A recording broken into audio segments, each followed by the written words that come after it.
सुनो तो फिर अटेंड टू मी प्लीज, की साइलेंस। आज स्टार्ट करेंगे हम सेकंड यूनिट। सेकंड यूनिट के अंदर थ्योरी ऑफ प्रोडक्शन कॉस्ट है मेरे ख्याल से।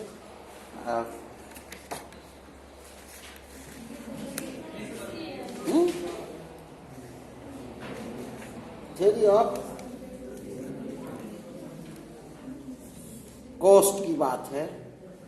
Theory of production and cost. Theory of production and cost, इनकी इसके अंदर दो बातें होंगी। एक तो कॉस्ट का एनालिसिस होगा कि what are the types of cost, how cost arise, various forms of cost हैं वो आपको पढ़ाई जाएंगी। फिर theory of production, factors of production, production function, laws of production, isoquant,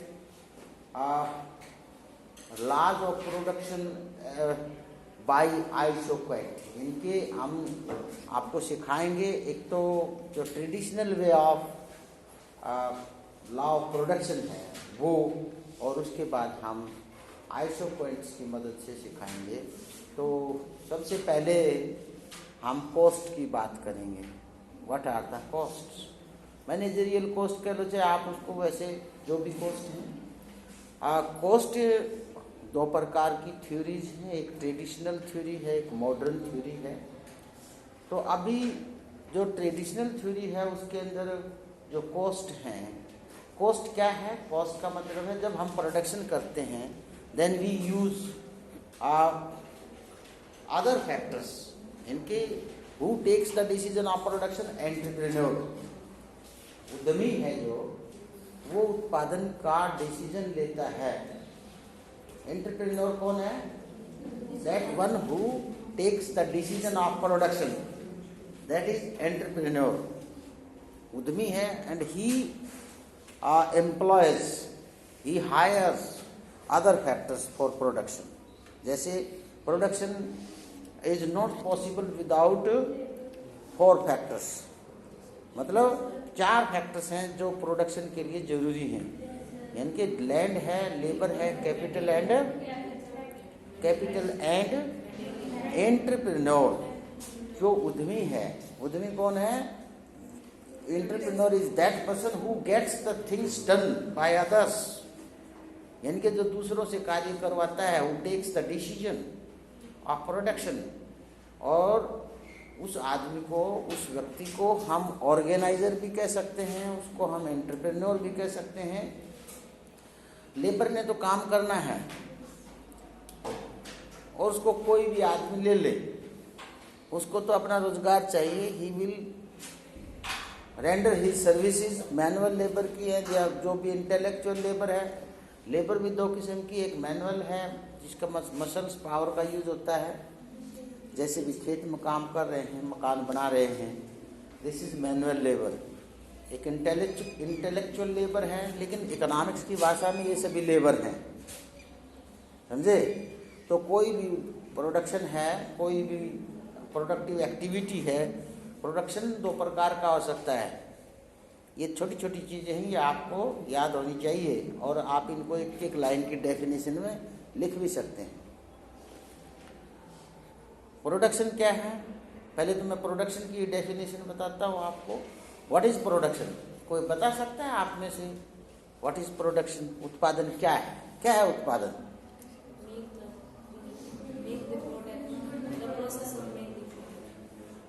product कौन सी चीज है?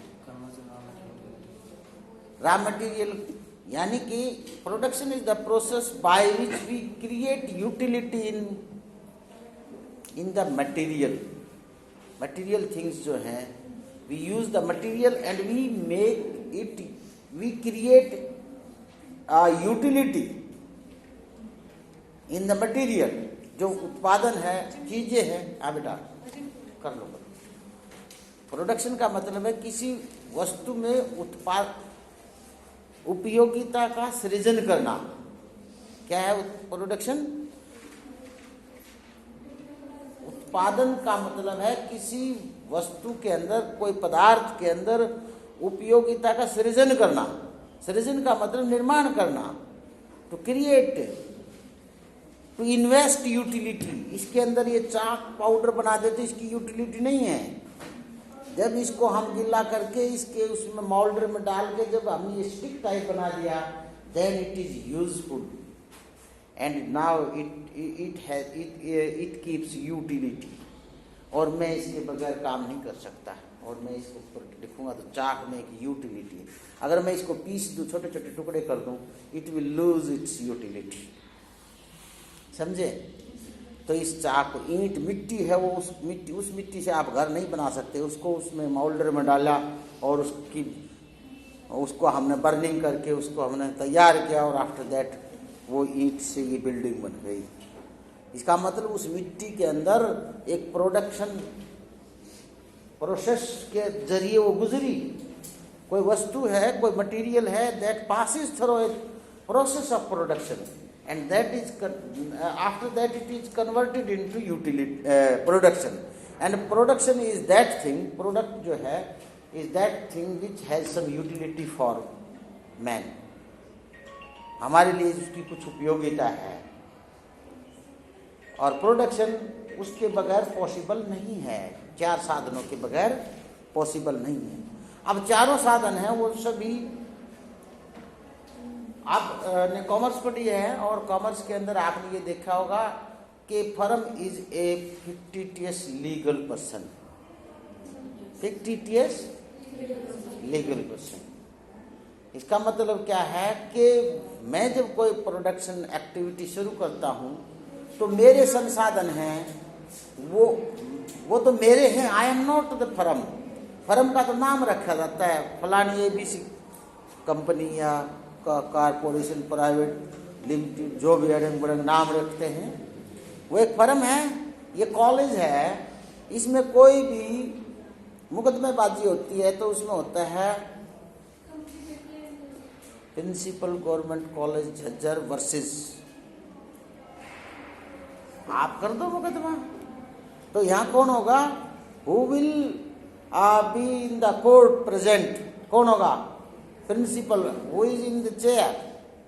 मुकदमे तो 20-20 साल से चल रहे हैं, और प्रिंसिपल तो आते हैं चले जाते हैं, तो जो इस चेयर पे बैठा होगा वो अपनी तरफ से बात कहेगा। तो क्यों? He is the representative of this firm. ये जो कॉलेज है, तो हमेशा जो फर्म है, अब हमारे जो संसाधन हैं, ठीक है, हमने उस बेटा इस फोन को उस पर रखो, या बंद रखोगे तो किसी से का पता ही नहीं लगेगा। अब वैसे आप ऑन रखोगे तो क्लास डिस्टर्ब भी होगी और आप भी डिस्टर्ब होंगे। तो फर्म जो है, जो उत्पादन के जो साधन हैं, उसके अंदर जो अपने साधन हैं वो भी हम कंपनी द्वारा बोरोड, या जैसे आपने प्रोडक्शन शुरू किया और आपने अपनी पूंजी लगा दी, तो उस पूंजी का आप क्या काउंट करोगे? जब कॉस्ट ऑफ प्रोडक्शन निकालोगे तो क्या निकलेगा, क्या लगेगा?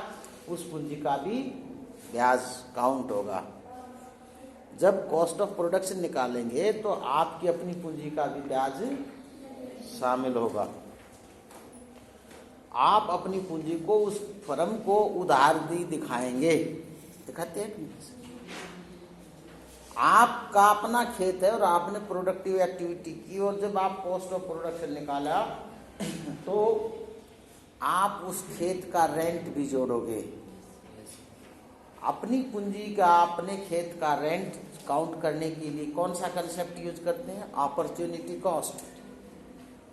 अपॉर्चुनिटी कॉस्ट क्या है कि अगर मैं इस खेत को खुद नहीं जोत के किसी दूसरे को देता हूं तो भी मुझे 15,000 रुपये मिलेंगे, और when I myself cultivate this land, then I will not get rupees 15,000 as rent, but that rent, हाँ, सेव नहीं, इसकी सेविंग नहीं है, that is the cost of production. Cost of production है जब अब मैं आपको एक बात बताना चाहता हूँ, एग्रीकल्चर के अंदर जो समस्या है वो क्या है। अब दूसरे के खेत ट्रैक्टर से आप इस खेत की कल्टीवेशन करवाते हैं तो आप 500 या 600 रुपया एक बार कल्टीवेशन के देते हैं, लेकिन जब अपने संसाधनों से आप कल्टीवेशन करते हैं तो आप 2 लीटर तेल का पैसा लगाते हैं। वहीं गलती खा जाते हैं आप लोग। जो खेती करना है वो क्या है, क्योंकि अगर वो अपने खेत को ना जोत के दूसरे का खेत जोतता तो उसको कितने मिलते, 600 रुपये, और वो अपने में जब उस सेवा का उपयोग करता है तो 200 रुपये लगाता है। इसका मतलब क्या है कि अंडर एस्टिमेशन ऑफ कॉस्ट है ना उसका। और जो मैन्युफैक्चरिंग इंडस्ट्री हैं वो क्या करती हैं, उसने अगर आपने 10 लाख रुपए उसमें इन्वेस्ट किए हैं 6 महीने के लिए, तो 10 लाख का interest in the cost of production जोड़ेगा। वो अपनी ही बिल्डिंग का किराया उसके अंदर जोड़ेगा, क्योंकि मैंने तो फर्म ने मेरी भूमि यूज की है। I am not the firm तो लीगल पर्सन है उसने। हाँ, समझ गए ना आप। ये चीजों के अंदर आप क्लियर होके चलना कि व्हाट इज फर्म, कौन प्रोडक्शन करता है, प्रोडक्शन का कॉस्ट कैसे डिसाइड होता है, कि अपने जो संसाधन हैं उनका भी जब हम कॉस्ट ऑफ प्रोडक्शन निकालेंगे तो मेरी पूंजी का ब्याज है जो मैं ही उसको मैनेज कर रहा हूं, but my savings, past savings हैं, if are invested in that entrepreneur, then that money will be shown as borrowed money by the firm and interest will be calculated and that will be the part of the cost of production। समझे? ये चीजें clear करके चलो। का मतलब ये नहीं है। अब देखो, उत्पादन की विभिन्न जो जैसे मैन्युफैक्चरिंग है उसके अंदर मोस्टली जो संसाधन वो बाहर से लेते हैं। एक किसान भी उत्पादन करता है, उसके सभी साधन अपने हैं। Labour he is himself, entrepreneur he is himself, land belongs to him and capital belongs, he invest from his own savings, या भाई किसी से लेके लगाता है तो ब्याज देता है। लेकिन जब वो अपनी कॉस्ट ऑफ प्रोडक्शन का एस्टिमेट करता है तो वो सब चीजों को भूल जाता है। वो अपनी भी लेबर को नहीं लगाता और कहते हैं कि उसकी तो लागत है ना बहुत कम ना। भाई इंडस्ट्री वाला है, वो सारी मैंने ईंट बनाई है, मैं भट्ठे ईंट वो चमचा बनाने वाले मैं सब की पेमेंट करता हूँ, और वो सभी that all type of payment हैं, वो सभी मेरा कॉस्ट ऑफ प्रोडक्शन है। समझे? तो आप ये क्लियर होके चलिए कि जब अपने संसाधनों का उपयोग प्रोडक्शन एक्टिविटी में होता है तो उनका अपॉर्चुनिटी कॉस्ट के द्वारा उनका जो भूमि का उपयोग हुआ है, तो रेंट, मेरी बिल्डिंग का उपयोग हुआ है तो मेरा रेंट, उस बिल्डिंग का rent will become the part of cost of production. समझे? फिर रॉ मटेरियल है, समझे ना। रॉ मटेरियल को आप कन्वर्ट करोगे प्रोसेसिंग के जरिए, उसको गुजार के, और वो बन गई है। कहीं चुनने की चट्टान थी ये, लाइमस्टोन था ये, कहीं इसको कहीं ट्रांसपोर्ट करके वहां लाया गया होगा जहाँ मैन्युफैक्चरिंग यूनिट है, इसको ग्राइंड किया होगा, इसको गीला करके उन मोल्डर में डाला होगा, और फिर ये पैकिंग होके नहीं यहाँ तक आई है, और मैं यहाँ से इसलिए ये अक्सर निकाल रहा हूँ आपके सामने। समझे ना? ये प्रोडक्शन प्रोसेस है और आप तक ये आई है, और इस पूरी प्रक्रिया के अंदर जितना भी खर्चा लगा है that is the part cost of production. समझे? और प्रोडक्शन के 4 साधन हैं। अब तो मैनेजर भी जो वो कॉस्ट ऑफ प्रोडक्शन हो गया, हायर्ड मैनेजमेंट हो गई, यानी कि managers are employed for salary. ये भी बात है ना। पहले मैनेजर खुद होता, किसान अपना मैनेजर खुद का है। रिलायंस वाले, टाटा वाले, या जो और भी बड़ी बड़ी उनसे छोटी भी फैक्ट्रियां हैं, बट वो उन्होंने भी अपने मैनेजर लगा रखे हैं, मैनेजमेंट, इनके वही डिसीजन लेते हैं और वही प्रोडक्शन करवाते हैं, सेल्स का डिसीजन लेते हैं, क्या बनाना है क्या नहीं बनाना, समझे। तो अब हम आते हैं जो कॉस्ट की थ्योरी ऑफ कॉस्ट के ऊपर। कॉस्ट है वो शॉर्ट रन कॉस्ट है और लॉन्ग रन कॉस्ट है। शॉर्ट रन में कॉस्ट है वो, उसके अंदर कुछ कॉस्ट है वो फिक्स्ड कॉस्ट है और कुछ कॉस्ट है वो वेरिएबल कॉस्ट है। फिक्स्ड कॉस्ट कौन से होते हैं?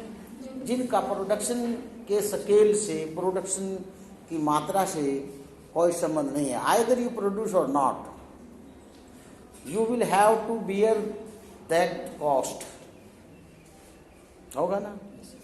मैंने ये बिल्डिंग ली है, मैं इसमें बाई चांस मान लीजिए मैं प्राइवेट कोचिंग करता हूँ and you are my student, मैं इसके अंदर आपको एक महीने की छुट्टी कर देता हूँ,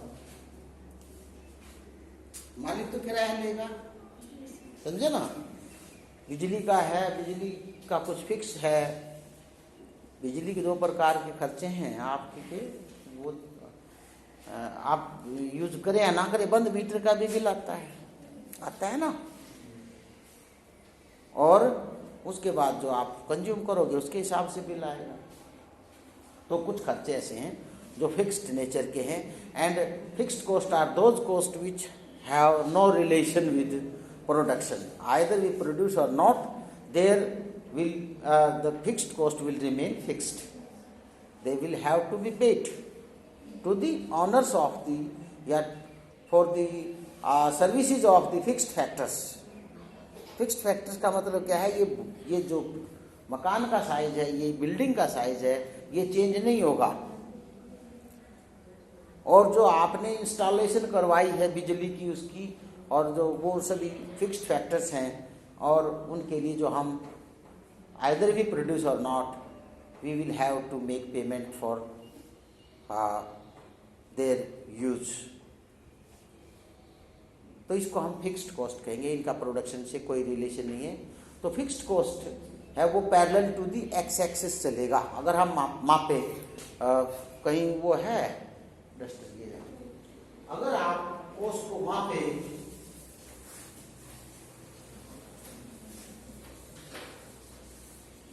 देखो मैं इकोनॉमिक्स में बात बता देता हूँ। वैसे तो कोई नियम नहीं है, ये जो एक्स वाई जो इसके एक्सिस हमने ले लिए, दोनों पॉजिटिव एक्सिस हैं, एक्स पॉजिटिव की तरफ है, एक्स नेगेटिव की तरफ, क्योंकि हम नेगेटिव एक्सिस को क्यों नहीं लेते? यहाँ प्रोडक्शन की बात हो रही है, and production can not be negative. -1 chart नहीं हो सकता, चार्ट 1 हो सकता है, दिस इज रियलिटी, समझे। -1 स्टूडेंट नहीं हो सकता, स्टूडेंट 1 है या फिर है ही नहीं, 0 स्टूडेंट, जब कोई है ही नहीं तो वो स्टूडेंट 0 थोड़ी हो सकता है। नहीं, हम रियल नंबर की बात करते हैं, फिजिकल क्वांटिटी है या नहीं है, बस इतना अंतर है। तो यहाँ क्या है, हम दोनों पॉजिटिव एक्सेस लिए हैं, एक्स पॉजिटिव और वाई पॉजिटिव। यहाँ जो कॉस्ट को हम इधर मापते हैं वाई एक्सिस के ऊपर, ये जरूरी नहीं है वैसे इधर मापना। आप किसी एक्स के ऊपर कुछ ले लो, आप एक्स एक्सिस के ऊपर भी कॉस्ट को ले सकते हैं, लेकिन जैसे हमारे पुराने करते आए हम वैसे करें।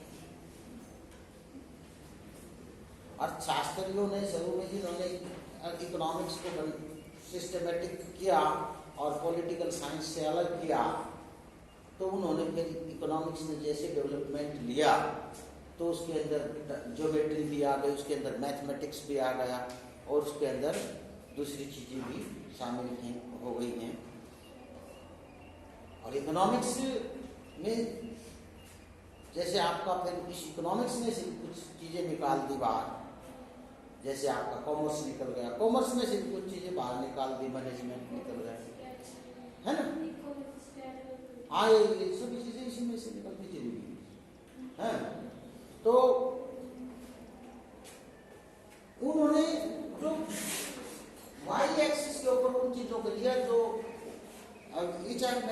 Money trucks. जैसे हम प्राइस को इधर ही लेते हैं, क्वांटिटी को एक्स एक्सिस के ऊपर लेते हैं, और जो मनी टर्म्स में मापी जाती हैं वो चीजें कॉस्ट भी मनी टर्म्स में मापा जाता है, प्राइस भी मनी टर्म्स में मापा जाता है। तो हम इसको इधर लेते हैं।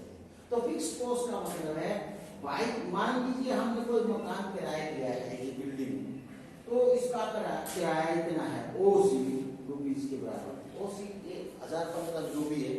तो हम चाहे प्रोडक्शन करें या ना करें, ये सीधा चलेगा भाई, ये तो दे चलना पड़ेगा आपको, समझे? तो इसको हम, ये फिक्स कॉस्ट है, क्या कहेंगे इसको हम? फिक्स कॉस्ट कहेंगे। और दूसरा variable cost. VARY very means क्या होता है?